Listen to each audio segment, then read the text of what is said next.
If you're thinking about retiring, you probably have a lot of questions. What are the things that you need to be thinking about? What are the concerns that might be out there? Maybe what are the gaps that you haven't thought about? In this video, I'm going to give you a high-level overview of something we call the 6 pillars of impact. They are 6 categories that we think you need to be thinking about and checking off a list in order to really have confidence that it's the right time for you to move on to this next stage of life. So I'm going to go through just a sample case study here of something we call a Statera blueprint. Now, think of this as your roadmap to retirement. What does that roadmap look like? Has it mapped out your income? Has it mapped out your investments? All these things I'm going to cover as we kind of go through the 6 pillars of impact. Now, one of the things that we always start with that's really important is to recognize that as you are making this transition into this next phase of life, you're going to make a lot of decisions on the front end. And there's a lot of engineering that you have to do. How are you going to invest? When are you going to take Social Security? How does Medicare work? All those moving pieces have to come together. But the one thing we've learned after working with clients for many, many years is that life happens and we have to be able to bob and weave and make decisions as they come. And so we're a big proponent, and we state this in every meeting that we go through our Statera blueprint. We have to remember that planning is a process, it's not an event. And so you have to continually be making good decisions throughout your retirement in order to get the best outcome on the back end. Now, one of the next things that we go through with each family that comes through our doors is it's really, really important that we understand who you are, what makes you tick, and why we're meeting in the first place. Now, in this particular case, I'm gonna read to you just the top 2 that came out from this intro meeting that we had with these clients, this family that we now work with. But ultimately, and maybe you can relate here, they wanted to have confidence that their money was going to last as long as they would. Second, they wanted peace of mind, knowing they had enough income to support their desired lifestyle. And they also wanted help making the best choice with when to take Social Security. And I'm actually gonna read this third one as well. They wanted to really disconnect from the concerns of money so that they could focus on serving, traveling, and spending more time with their family. Now, these are very high-level goals and things that were important to them, but throughout our process, we really dig down and really try to fully understand the families that we're dealing with and how we can be of the most value to help you get what you want. So we go through this, first of all. Who are you? What's important? How can we help? Then, these are the 6 pillars of impact. Now, you'll notice IMPACT as our acronym, impact.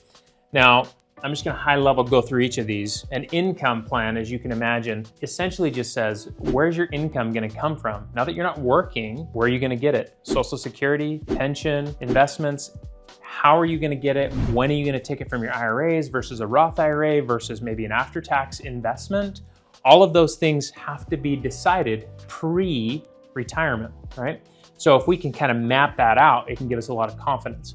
Modeling a wealth allocation plan. Now, I'm gonna show you an example, a really simple one, but ultimately all this says is, as we really understand who you are and how you view risk and what your experience has been with investments, we can really put together an investment plan that works for you. And so I'm gonna show you an example of what that might look like.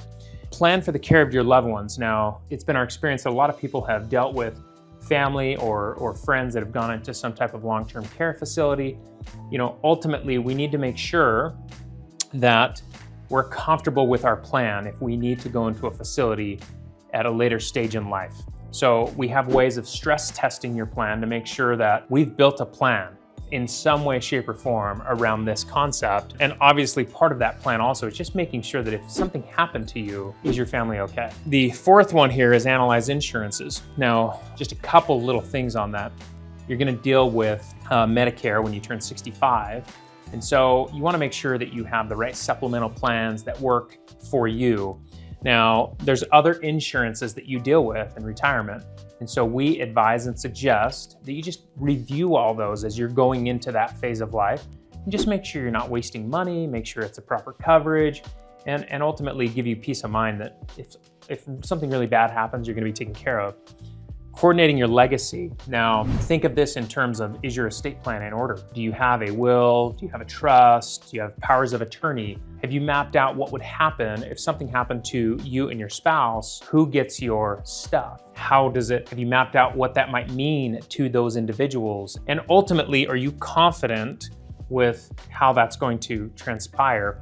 Now, this is really important with one simple concept, which is, have you listed your beneficiaries correctly on all of your investment accounts? Or maybe do you have a trust that you need to have be the owner of some of your stuff? So this coordinating your legacy is just kind of wrapping up all of those things and kind of tying up any loose ends. And then lastly, this has been a huge one, which is, let's make sure you're not overpaying taxes. If there are strategies out there that would be really beneficial to you, what are they and how can you utilize them? So this is the 6 pillars of impact that we go through with each family that comes through our doors as we build out the Statera blueprint. So I wanna show you, I'm gonna give you an example of what an income plan might look like. Now, in this case, I'm gonna show you how with each year, you'll notice we've got, where's our income coming from? Here's our expenses. So here's where we're short. Now, we can look at this from a different perspective and we can say, okay, why don't we look at it from a more graphical representation? And so we come in here and what we can produce here is just a graphic representation of, I want you to imagine that as part of the income planning process, one of the things that we have to decide for you, and this is something that we help people do, is what does the lifestyle that you want to live cost? That is not the easiest thing to do. And so you have to really think this through and think about, what are you doing in this next phase of life? Are those things expensive? Are you traveling a lot? Where does your family live? Do you have to travel to see them a lot?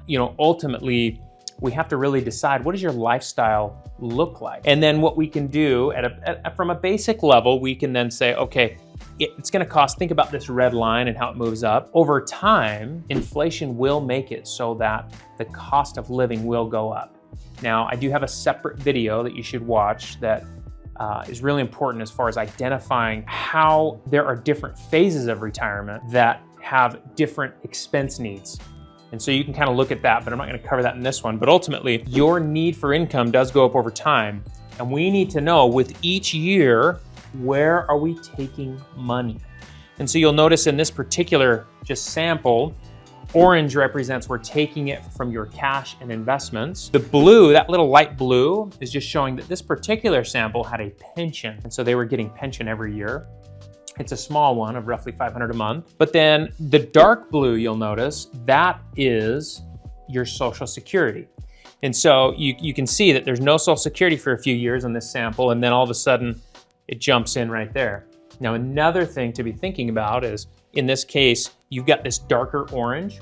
Darker orange represents something we call required minimum distributions, which is the government will make you take money out of your retirement plans, such as IRAs and 401ks, when you turn 73 or 75, depending on your age. And so you'll notice that has to be factored in to your income plan, because whether you want it or not, it has to come out. Now, there are some other things to think about that I'll get into in the tax minimization side that can help offset this, but for now, an income plan is designed to help us identify where our income is going to come from with each year to satisfy the lifestyle that you want to live. Let's move on to this next, the M, model a wealth allocation plan. Now, this is just a very basic sample. If you had money in your 401k, in this case, Beatrix has money in her 401k and Ferdinand has money in his 401k. Now, in theory, all this said is, this is what we're gonna do. We're gonna use strategy A, whatever that is, for Beatrix with her money. For Ferdinand, we have 2 different strategies that we're utilizing for different reasons. And we're not gonna dive deep into modeling a wealth allocation plan in this video, but I want you to think about this from a high level. Ultimately, in order to even produce this, we have to know what your investment experience has been. We have to know maybe what some of your biases have been, how you grew up financially, how you've invested throughout your career, and ultimately how you view risk moving forward in this next phase of life. And so a lot of that is just really understanding who you are and how you tick, because ultimately sometimes what we find is people will come in and they are way more aggressive than they knew. And then we have the opposite. They are way more conservative than they knew.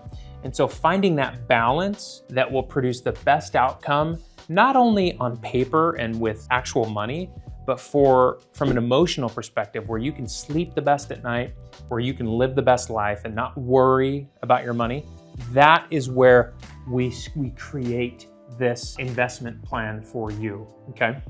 Now, I'm gonna move on to the P, plan for the care of your loved ones. Now, so this is in a particular city, St. George, Utah, and we can produce these numbers where, well, what was the national average for in-home care in that city in this year? Well, we can see that in-home care has ran about $5,000 a month. We can also see that assisted living is $3,500, $3,700, and then lastly, nursing home facility, it's quite a bit more. And so the question is, what do we do with this info? Well, for us, we take that info and we stress test it into your actual investment plan. So we build in a scenario where it says, for example, Ferdinand is going to go into a facility when he's 86. And he's going to end up going into a facility at these averages. Do the investments last? Does it hurt the scenario? Does it deplete the scenario? What are the concerns we see? So planning for the care of your loved ones is really kind of analyzing those things, because ultimately you don't want to leave your loved ones holding a really bad bag of financial situation.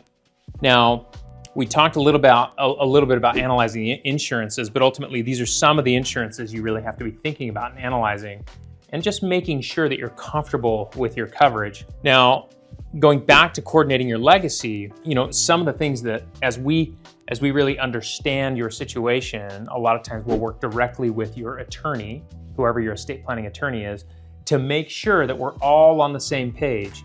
Because what we've found is that at times you may have your estate plan that you think is completely in order, when the reality is that estate plan didn't actually coordinate with your investment accounts. Because one thing you need to know is that if your beneficiaries say something different from your trust, the beneficiaries on your accounts will trump the trust. So you just need to be really careful and make sure that it's coordinated so that you can have confidence that if something happens to you, it's going to go according to how you have decided it. And so through that process, we may find that we're going to name kids individually on IRAs for a certain reason. And we may find that after-tax investments are either going to be owned by the trust, or maybe we're going to name the trust as beneficiary. Now, when it comes to tax minimization, this can be a pretty complex topic, but ultimately there are a few things that you need to be aware of that can make a big difference. Now, in this particular case, this particular client, they're pretty charitably minded. And so every year they would give money to a church. And so one of the things that you can do when you turn age 70 and a half is you can take money from your 401k or your IRA, and you can actually give it directly to a qualified charity. And so you ask, well, why is that so powerful? It's powerful because the money that went in was never taxed. So you've never been taxed on that money. It grew tax deferred all these years. And now if it goes to a qualified charity, there is no tax due on that amount of money that went to that charity. And so it becomes a really powerful tax play. Now, granted, you gotta be careful because there are limits on how much you can do. This is called a qualified charitable donation. And there are limits on how much you can do per year, and it does change each year. So you need to be careful of that.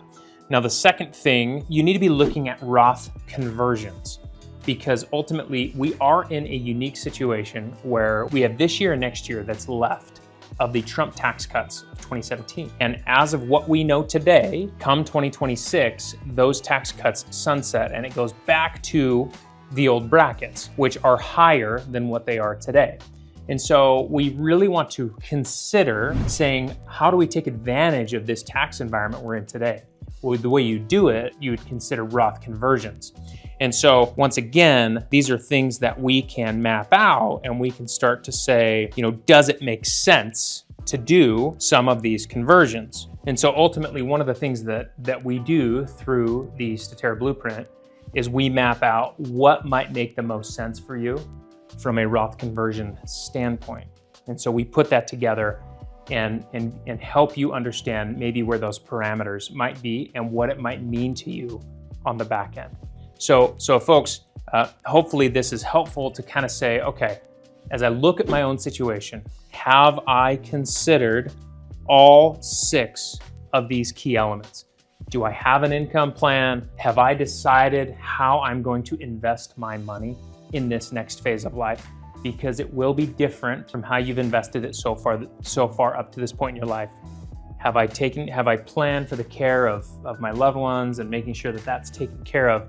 Have I reanalyzed my insurances? Have I made sure my estate plan is in order and coordinated with my investments? And then lastly, have I really turned over every stone from a tax minimization standpoint? It's been our experience that if you can answer all of these questions, you can really have that confidence that you're looking for to take that step and move on to that next phase of life. If this has been helpful, please share it with a family or friend. Also, if you want to know what it might look like for you to have your own Statera Blueprint created, where we run you through the 6 pillars of impact, click the link in the show notes below and you'll be able to get in contact with our team. Either way, we look forward to seeing you on the next video.